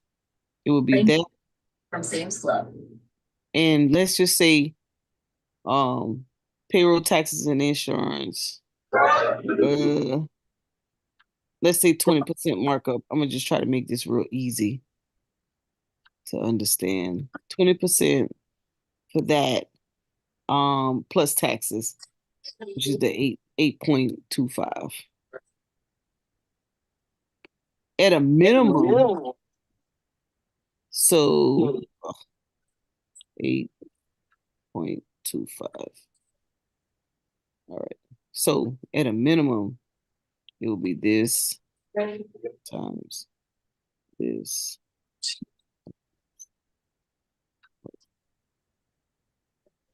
This times this. That's the 250 equals that times that. So at a minimum, it will be that 1.25 plus the 250 plus the 103 equals that. And this is an even number, but usually what happens? Hold on, why did I do that? It was, yeah. So it will be 1.6 million. But usually what happens, your Chris has a pretty even number here, that 8.25, but usually your taxes put this in cents and it'll throw it off. So if a contractor get a bid and it's an even number, we already know you don't know what you're doing, even if you round up. So we say don't round, put your whole number, don't round up. So we already know you're not paying your taxes if you round up. We already know you don't know what you're doing. So if you don't know, if you ain't include your taxes, there's no way that your price should be even like that. Now people toss out prices, and that's fine. You can do what you want. I'm just giving you a little audit tip. So usually, one time I made a mistake. I did a bit.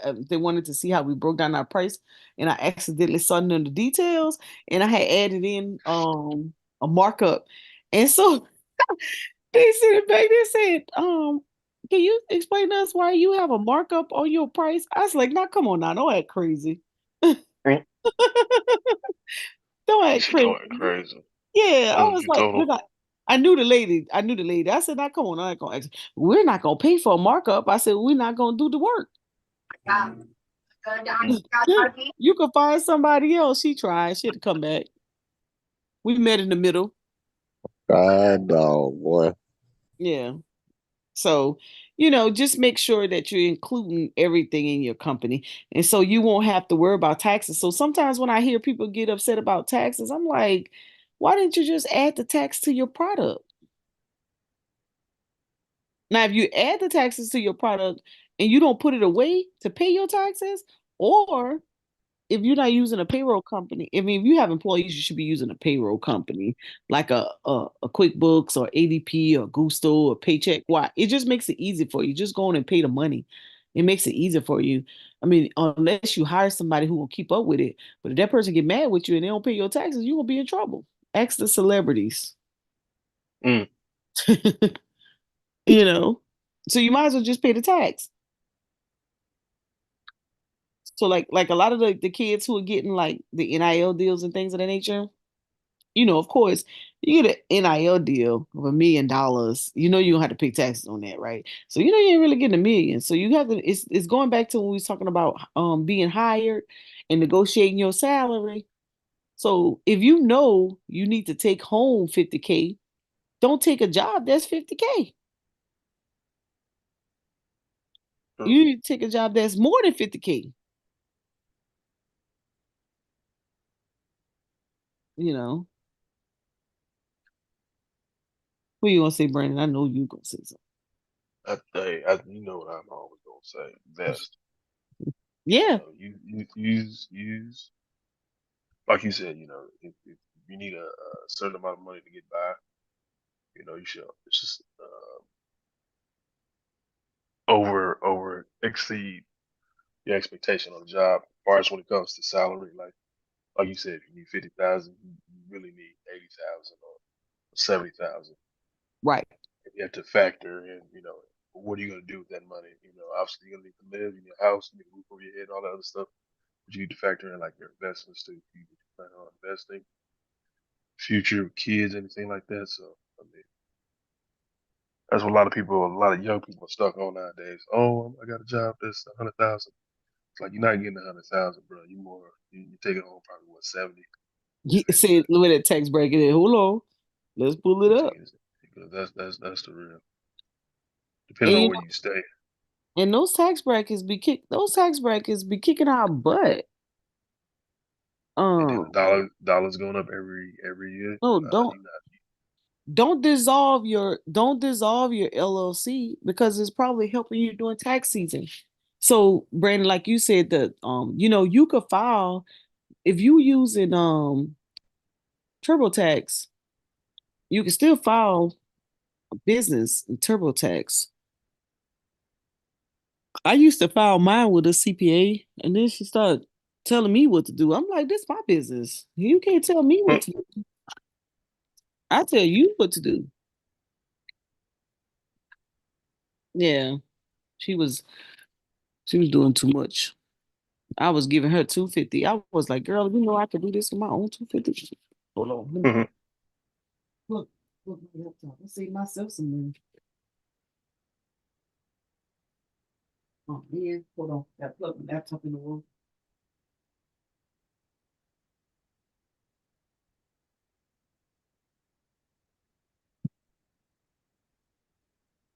And if you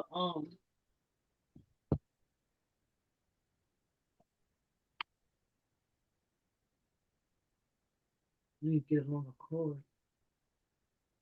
I'm too lazy to go sit at the desk.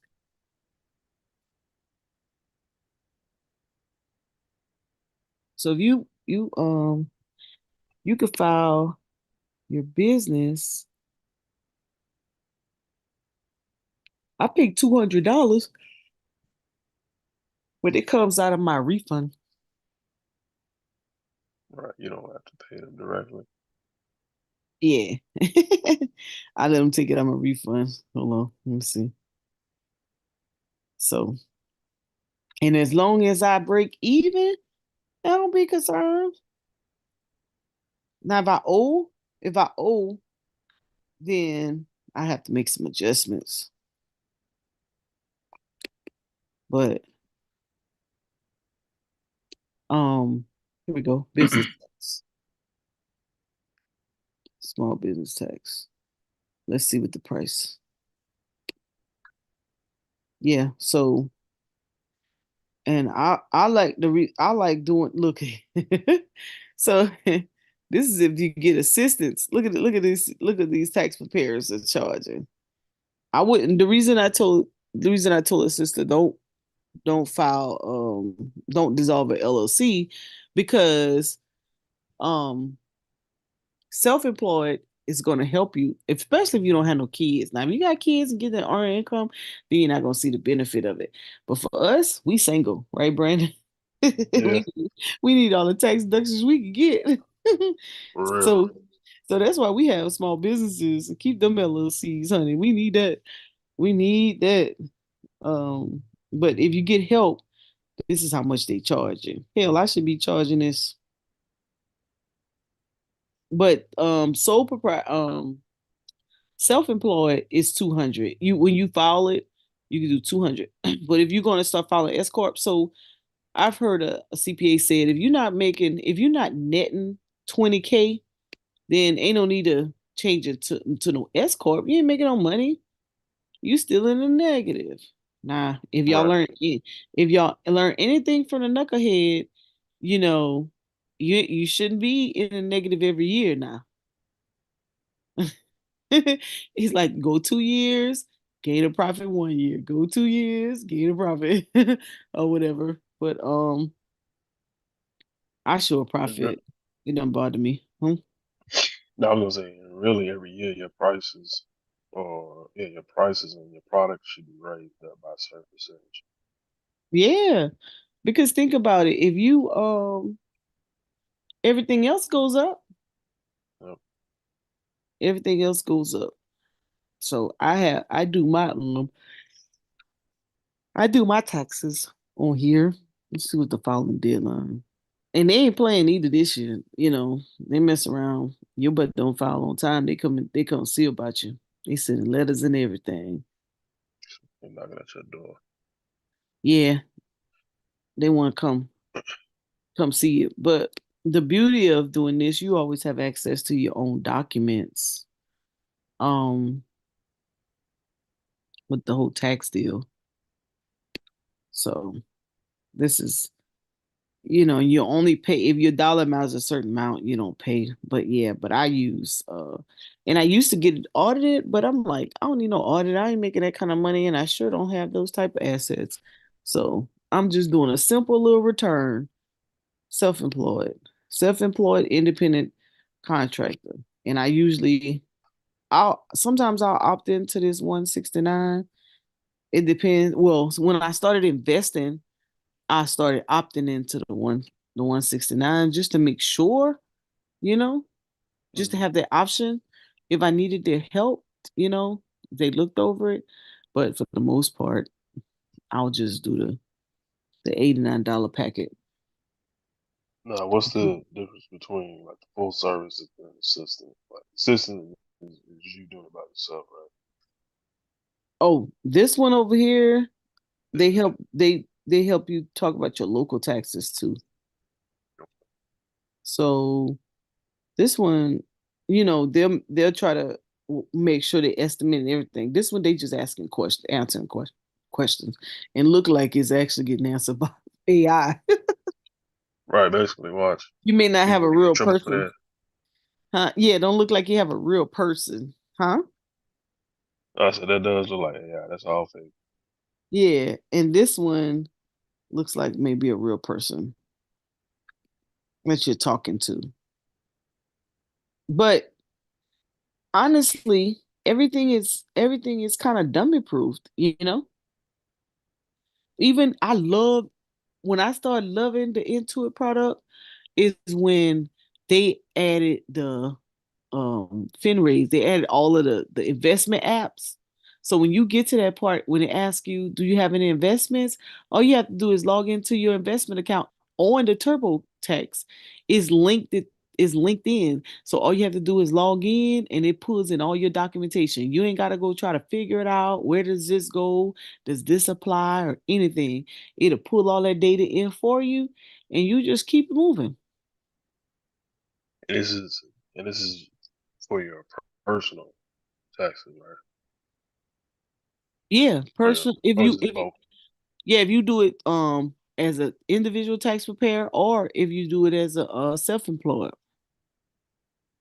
So I file my LLC self-employed. I don't file it as an S corp or a C corp. I don't make that kind of money. Well, I don't know this year. I might be in trouble, but before,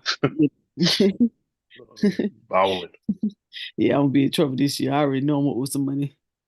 I ain't even tripping. Yeah, I was doing too much, whatnot. I usually only do enough just to help me out personally. I don't really usually like to go too deep in the woods personally. Hmm. Now, company is corporation. It does it. That's its own entity. But uh, my own little LLC, I just do that just to keep them off my back. That's why I do paparazzi in my econ because that gives me a chance to say I'm purchasing. If I'm on here and I'm doing consulting work or I'm like I had to drive to North Carolina for a client, and so I just use that. I talked about finances the whole time when I got there, did my thing. So I just captured my mileage, my food and all of that. So I included that in my invoice. I knew I was Hmm. going to write it off anyway. So, you know, Right, right. that's That's pretty much how that business. goes. Yeah. I mean, tell anybody, I mean, you have business, you need to make sure that Schedule C needs to be your friend, you know. And then the way things going, pandemic taught me a lot. Make sure you have, don't always be over here. I don't be trying to take no loss. I'm not in the business to take a loss. I'm in business to make some money. So that's why I have to make sure I'm putting away the taxes because I could pay my tax if I have to. Mm. I'm trying to make money. Like it's time out for just in business and you can't make no money.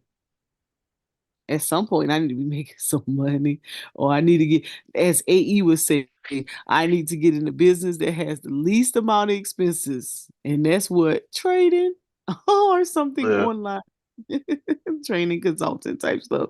That's why, that's why I chose that as business consulting because I got my Oh, I need to add my UEI number. What you charge for consulting? You don't mind me asking. Depends on what they're asking me. If they're just wanting simple business setup and articles of incorp and the EIN and the business license, I charge them $400. Okay, that's not bad. That's including the filing fee though. That's plus the filing, including the filing fee. Because it usually the filing fee is nothing but 50 or 100. Unless you're in California, it's like 800, and I think somewhere else is like 300. But For you know, what? To file? yeah. That's Remember crazy. we, remember we looked those up before. Filing State. fees? Uh-huh. We looked up state filing fees before. Remember that's when I used to give all the good information. I don't do that no more. But here's Mm. the I don't get that deep. These are the filing fees. Look at it. Look at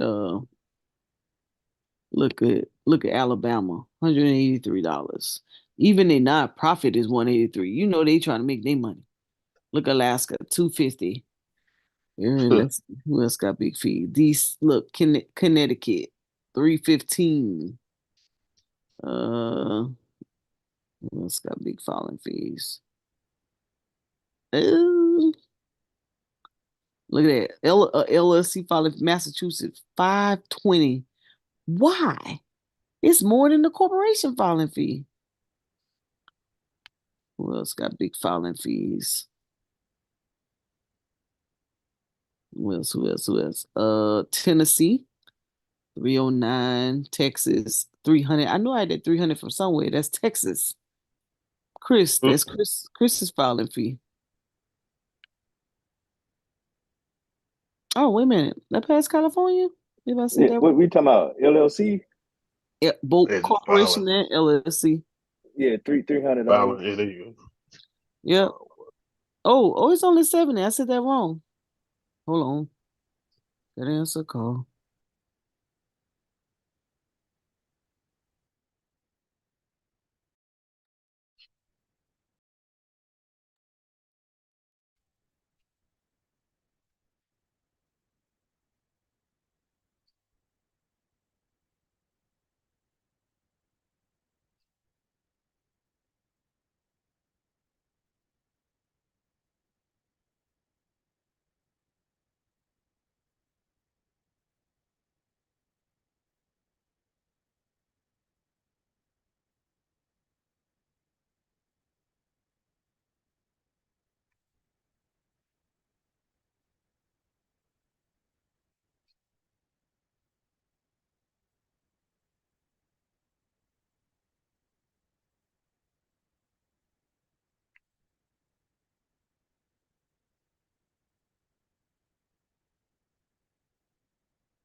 Okay.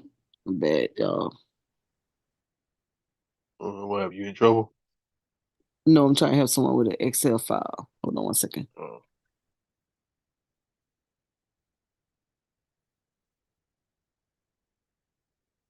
Trouble.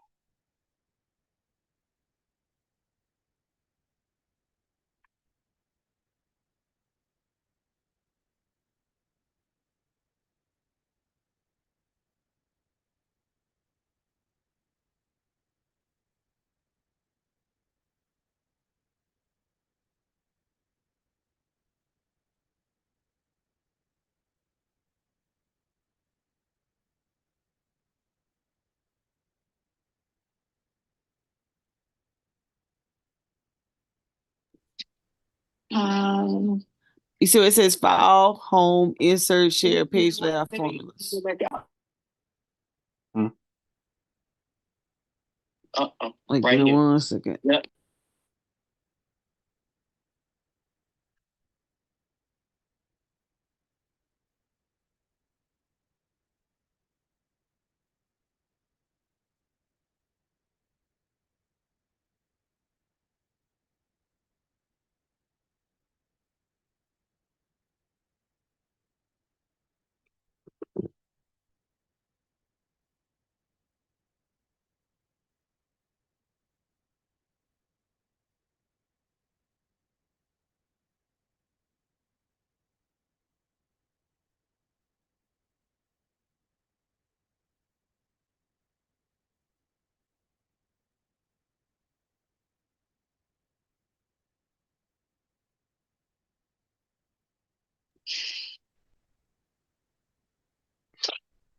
You got it? And hit Yeah. set print area though. And then the page layout. Uh-oh.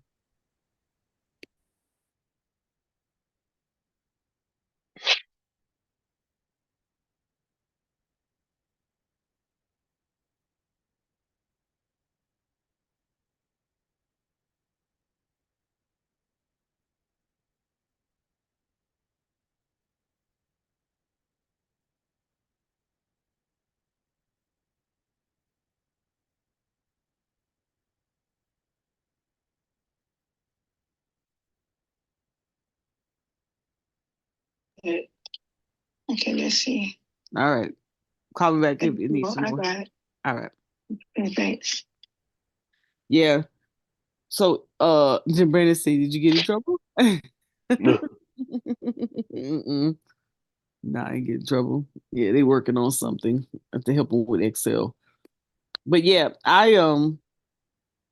so with sometimes with business, it's like with most people, you really don't have to like for some people who really not don't have a lot of traffic with business, but they started a business, kind of help them out.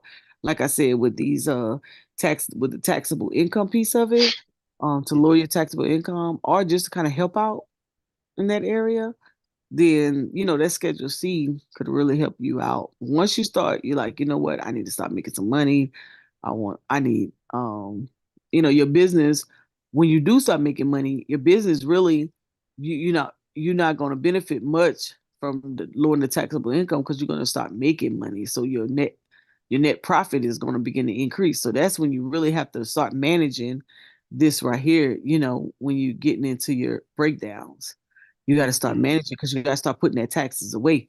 Because if you don't, then you're going to get caught up in spending all your money and then you won't have nothing to pay taxes. Then you're going to be upset with the IRS and the Department of Revenue, And then when you start gaining employees, if you don't put money away for those payroll taxes and insurance, then that's a whole nother ball game, you know? Is it So, is it safe? Is it safe to say is it a possibility to guess or what you're going to pay in taxes at the end of the year, or is it just safe to just save a certain amount of money? oh, you don't have to guess. You already know. Because remember Well, those, yeah, yeah, your taxes is already you already know. So if you paying federal, you paying state, I mean federal income tax. Let me spell it out. Income tax. If it's just you individually, you paying state income tax, and we could get those numbers. And then you you could possibly let's see, federal, state.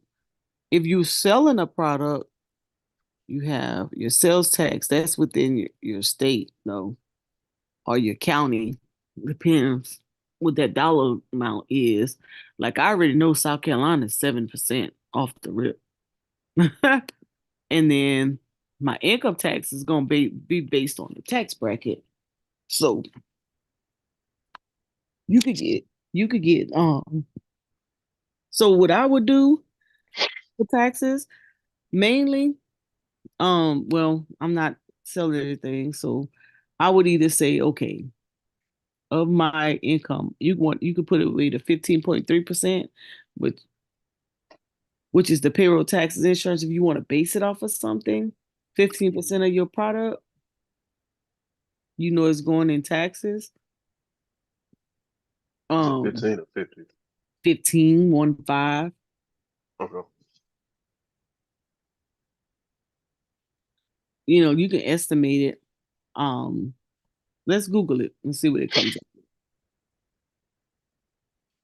Because this your taxable income is of course is based on these dollars, right? So you're gonna fall in that 10% bracket. Yeah, you're gonna fall in the 12, 22, 24%. Oh, they calling me back. Hold on one second. Hello? Yeah. Well, guess what? For August,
Hey Mo, I don't know if you know, but you still showing.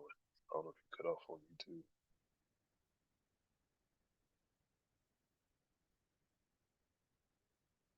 YouTube. Yeah, that was my meal count sheet. I gotta fix it. That's their meal count sheet. I'm trying to help them fix. Mm, Okay, let me see. I was gonna go to let's see the tax. I was gonna type in which question you asked me. Oh yeah, taxes. How do you know how much you know? How do you know how much to put away? Let's see. Let's see if Google will give us a good answer. How much should you set aside for taxes? Let's say as an independent contractor. So as an independent contractor, ooh, fit 25 to 30%. Uh, I'm talking about 15. right. That moved up. That let's thing see what moving the up. let's see what the calculation is. But that's goes to what I was saying earlier, the 20% versus 8.5.25, whatever. So you have your self-employed tax. This is what I was just going off of just the 15.3%. But let's see what else they include in there. This is the biggest deal. How can I lower my taxes? Right here. This is what I've been talking about. Mileage and expense tracker. Mileage is the biggest. You ain't tracking your miles, honey. Good luck. So here we It's go. good luck. Yeah, because you're before 2018, those personal exemptions was the way to go. But we don't have Mm. that no more. There's no personal exemptions anymore. President Trump, former President Trump changed that. So without those personal exemptions, now you really have to try. The personal exemptions was helping you to get to that itemization number, Mm-hmm. which is this right here. Well, was helping you to be able to itemize. Where's it at? But now, yeah, these numbers over here. Let me see. Got held like 20K or better. Yeah, yeah. And those personal exemptions was helping you do that. So if you don't have a house with where you're paying a mortgage with interest, like as soon as I got tax exempt on my house, that was a wrap for me. Ain't no itemization over here because the personal exemptions was helping you with that. But now you don't have that anymore. So in order to itemize, if you don't have any type of assets, or you paying taxes on to try to get you like Price just said that 20,000 or better, you ain't gonna get that off of no business expense. Please, they shutting that down. That's where we used to get it from. Off the business expenses, lower our taxable income, put us in another tax bracket. Bam, we was in there. Not no more. So the mileage is what's carrying you. Um, so if you did your taxes, and I guess I should do one a tax return, if you put in there your business expenses, if and also if you don't put no business income and you have all business expenses, you definitely gonna owe money. Oh They yeah. not, But they say not that again. if you don't put in any business income and you have just business expenses, Mm. honey, you gonna owe. You will owe. They're not even playing that. You better have some business income in there. You better be accounting for some business income if you following self-employed. And the only thing, and the more expenses you put in, that's not gonna lower your taxable income at all. That's not where it's gonna come from. When you put in your mileage, that's why if you notice, let's look. You can all what they say, follow the money.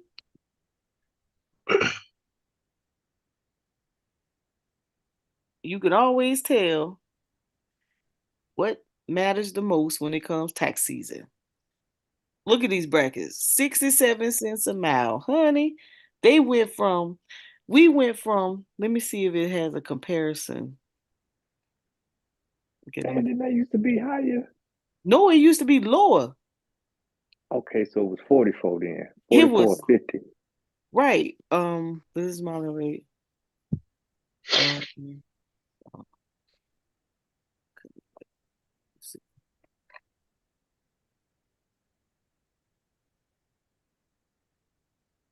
let's see.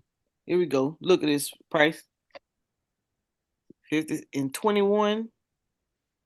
Listen, that thing is, and look, when they knew they needed help, look what they did in 22. 22. You went from half of the year, it was 58.5. Because when you realize it wasn't going to help you during tax season, then the next half they say, oh no, then we're going to need some more mileage Mm. reimbursement. So they boost that bad boy to 62.5%. And then now here goes 24. We already up to 67%. Look how they was just playing with it in the previous years. We weren't getting that. Look at this. It stayed around the 50s for a long time. We weren't getting no mileage increases. So when I saw it, I said, oh, so that's where we need to be. That's what you need to be collecting, miles. Yes, honey. They ain't do nothing on the charitable, of course, and you barely getting a little something on the medical. But this is where your bread and butter at. So if you're not accounting for those miles, ain't them tax brackets ain't doing nothing for you at all. So when you put in your mileage, when you file your taxes, if you go into a tax preparer, you have to have a mileage log. So either you using an app to track your mileage or you writing it down. At a minimum, you have to have the location, to or from location, and the what were you doing, the description, and then how many miles. So you could keep a running total on a Excel spreadsheet or another piece of paper, however you do it. So a tax preparer is not going to just let you come in and say I drove 20,000 miles. Like for me, I already know I have to account for at least 18,000 miles a year in order to have some type of favorable tax return. If I don't, they're gonna tax my butt. And that's because I've just kind of played with it to see where I needed to be. Mm. You know. So, and then, you can get the depreciation off your vehicle. If you took it all in one year, then of course that wouldn't matter. But if you have it prorated over time, when you put it in, they'll take it off for you along the way. But when you give the documentation, but a lot of times, your tax preparers don't know this information. They just train to use a system, and whatever you bring them is what they're gonna put in the system. Some tax preparers know, and they'll try to help you out, and they'll tell you, you know, but most people don't tell you, and so you know, so you just kind of know, and that's why I said put the money aside. So that's why when you're pricing your products, as this particular thing said, 20%, 25 to 30%. So think about it. Just take Chris sneakers for example. If he has to mark up them sneakers an extra 30%. Mm. And right now, he's only marking up just his sales price, maybe 18%. He may be marking it up 18% or whatnot, but maybe not. So that's why when people be crying, oh, why your sneakers cost this much? Hey, I gotta pay taxes on this. What you mean?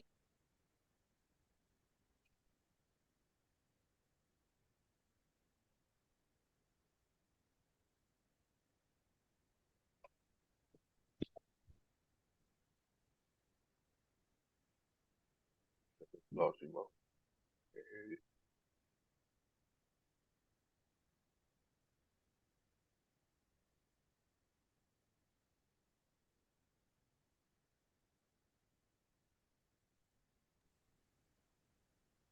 Yeah. So yeah. So you think about it like one of my friends when he sell his smoothies, he used to sell his smoothies at $10. But when the food prices went up, what we used to pay, we don't pay that no more. So you had to pay more. So he increased it to $15. And so like some people were like, I'm not paying $15. He was like, okay, you don't have to, somebody else will. But I have to pay for this. I have to pay for the ingredients to make it. Like if I continue to charge $10, I'm not gonna make nothing. You know how much it costs to purchase this stuff now? Because everything had gone up, you know, and he makes the same sales he did when it wasn't, because he increased his prices. But if he had not increased his prices, he would not even break even.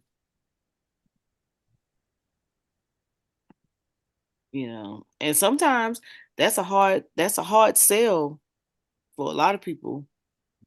That is a very hard sell because they so used to, trying to get the hookup.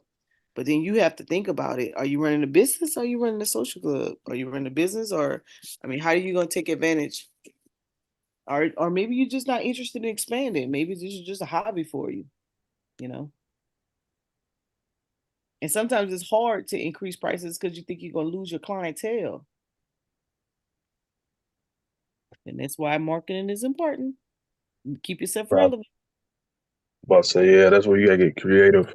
hmm Why you think these people in fast food, 1 minute they have a 99 cent day, or they 2 for 3, 6 for 3 for 6.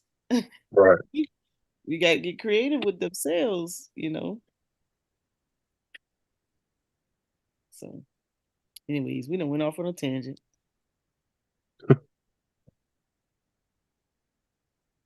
Sorry for keeping y'all up.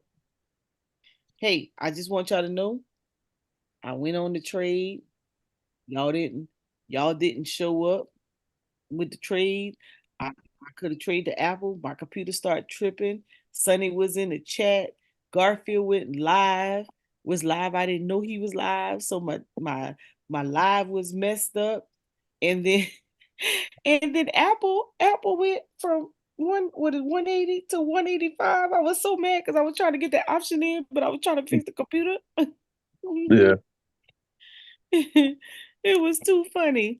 And then I just got frustrated. I was like, oh, forget it. and I got off the live. Personal stuff. God damn. Yeah, I got off the live. And then I'll stop fussing at Sonny in his inbox. Mm. I was like, you're What supposed day? to be What day was this? This was Tuesday. No. What today is? Tuesday? This is This- Monday. Oh, yesterday. Yeah. Oh, I be up every morning. I be with my DJs, and yesterday was a big day for us. Yeah. We had You a probably weren't paying attention to me. I was up there saying, I said, anybody trading Apple? And I was on live. I was by myself, Sonny in the chat talking about Mo, you choppy. I'm like, you should be up here with me. He was trying to trade. I was trying to trade, and I didn't know Garfield had went live, and so I end up going live at the same time. And then all of a sudden, I look, I say, "Oh snap, Garfield is live!" And he said, "I was trying to figure out why I got a link to go live." He's like, "I'm already live," so so he was like, stay. I'm gonna jump off that channel. I'm gonna go on the other channel. By that time, I had to screwed up because I had YouTube playing in the background. I didn't know where it was, and so the thing started chopping. You know how it is static or whatever, and so I was sounding choppy. And I was trying to set up the trade, but I couldn't set it up because I couldn't figure out why the YouTube was choppy, and I just got frustrated, and I just got off. It was so funny. Oh yeah, you doing too much. Yeah, I was excited because I was like by myself, and I was like, oh, I'm gonna go live because I'm gonna do Apple because Apple have that those Vision Pros coming out, and I said I know it's gonna Oh, make a move because it ain't gonna make a move in February. It's gonna be done already made the move the couple weeks before. I don't know. Well, maybe it's good that you didn't get that trade if you were banked on Yeah, the for Vision real. Pros. Yeah. No, I was gonna get an option. The option was only $15. Yeah, but I would have bought the option more on what the structure was doing. The Vision Pros is hot, Ms. Mo. They're not gonna sell a whole lot of them. Yeah, but that was a 1 day move price, one option play. I was gonna buy it and get out. Okay, well, okay. I don't Well, do options. I don't know, but yeah, I always pull the trigger. I'm impatient. well, I'm I'll be waiting it out. you waiting it out. Man, I'll pull the trigger in a minute. It'd be like, Mo, you done got out the trade already. Yep. Well, how much you would have made off that $5 move? It went from 180 to 185. So it was and then that morning, hold on, let me go to bar trade. Oh, well, I won't be able to see it now. I should have screenshot it. But bar chart, they had like that particular strike price had like 50,000 people that had volume that morning. I was like, oh snap, because I had looked at bar chart. Let me check bar chart real quick. I had looked at bar chart and let's see, it went, was this the move? Yep, right here. This is the move right here. It went from 180 to 185. It's saying 183, but I think it actually went to 185. Yep. Oh, it was too hot. Off of this little move right here. This candle. And then it kind of pulled back a little bit, and it kind of pulled back a little bit, I think after two, and then it went right before the market closed. It started boop boop boop boop back up again. I had screenshot the trade. Garfield said y'all aliens don't sleep. Yeah. So I had when I did it, I mean when I was gonna do it or whatnot, I just couldn't get it right, so couldn't figure it out. Let's see. Let me see if I can bring it. Yeah, right here. No, right here. Boom. That was that month discount though. And I Yeah, just I see that. I mhm, think some guys jumped on there Monday, matter of fact. and it went, yep. And you could see it because when they posted, when the news dropped, 15 minutes after the news dropped, I started seeing. I was like, "Oh, I'm about to run. Let me go see." And then I was like, "Sonny, where you at?" It was crazy. So it was an options play though. So I could have got me a couple bucks out of that for $15 premium. Shit, I could have bought about 4, 5, 6 calls. calls, made a couple of dollars. And I was surprised Chris wasn't on that.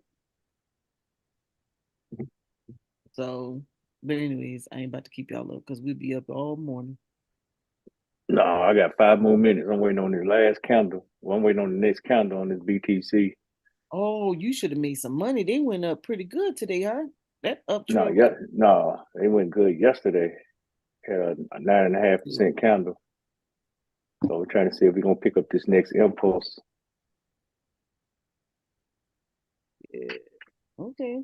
Well, you gonna make your money. Peace, power, and profit to y'all. Well, holla. Holla. Bye. All right, yeah.